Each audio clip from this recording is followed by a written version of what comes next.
me if you can't hear what I'm saying. I couldn't even hear myself. This is the loudest sound you could possibly conceive. And, as it turns out, the cleanest.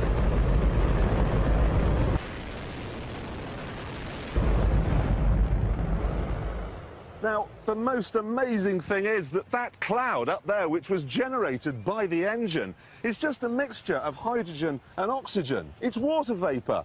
And in about an hour's time, someone in Mississippi is going to get wet washing. It will actually rain. I told you. It's raining. That's unbelievable. Oh. NASA's playing God. It's making its own weather.